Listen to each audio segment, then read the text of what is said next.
Your brain is organized to reflect everything you know in your life. Your brain is a record of the past. It's an artifact of everything you've learned and experienced at this moment.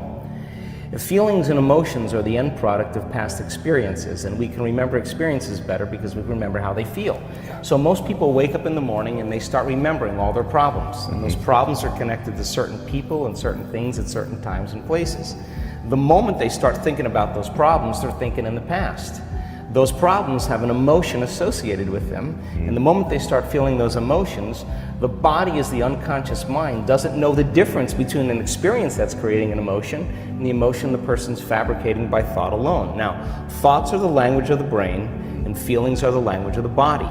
And how you think and how you feel creates your state of being. So most people's entire state of being, when they start their day, is already in the past. So you have a choice.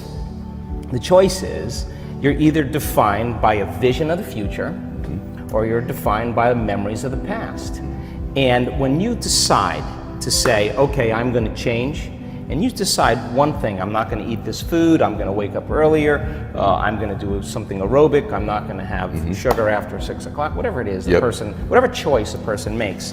The moment you make a choice to do something differently, and the hardest part about change is not making the same choice as you did the day before, get ready, because it's going to feel uncomfortable. It's going to feel unfamiliar. There's going to be some uncertainty and unpredictability, and that's the moment the game is on.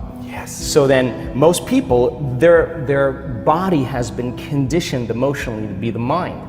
So now the body says, wow, I'd rather hang on to my guilt than take a chance and possibility. I'd rather live in fear than trust in the unknown. So once the person feels uncomfortable, the body goes, whoa, wait a second, we're out of the program here, and body starts influencing the mind. That's right. So it says, start tomorrow, you'll never change, you don't have the money to do this, you're not good enough, your mother told you were this, your father's fault, it's your ex's fault, you know, all of the voices that come up. Now here's the deal, if you respond to those voices, those same thoughts as if they're true, by the way, they're always going on behind the scenes of your awareness, but now they're amplified because you're outside your comfort zone. You believe in that thought's going to lead to the same choice, which is going to lead to the same behavior, which is going to create the same experience and produce the same emotion, and the person's going to say, this feels right. No, that feels familiar. Going from the old self to the new self is a neurological, it's a biological, it's a chemical, it's a hormonal, it's a genetic death of the old self.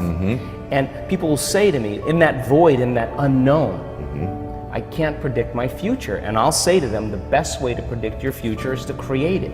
Not from the known, but from the unknown. I love it. So close your eyes now and think about that vision. Once you start thinking about that vision of your future, you're activating the creative centers in your brain. And naturally, you begin to think about putting yourself in the scene.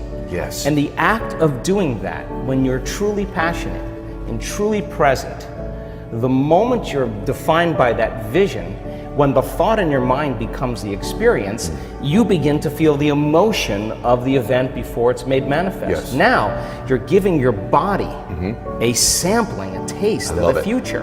And now, if a thought and a feeling create a new state of being, you're combining a clear intention with an elevated emotion, and now you're beginning to change your biology, and you're seeing a whole new landscape that you could never see before because you're no longer viewing your future through the lens of the past. I love this. Now, this requires then something really specific, because most people will wait for their wealth to feel abundance. They'll wait for their success to feel empowered. They'll wait for their new relationship to feel loved. They'll get all these things when. Yes. So think about that. The absence of getting those things causes people to live in lack their entire life. And so they're waiting for something outside of them to change how they feel inside of them. And if they're not creating a new life, then they're not applying the proper principles, then they keep all their manifestations, all their dreams at arm's length. Well, think about this. If you get up feeling gratitude, if you get up feeling empowered, if you get up feeling whole, if you get up feeling unlimited, why would you worry about whether it was going to come or not? You would feel like it already happened.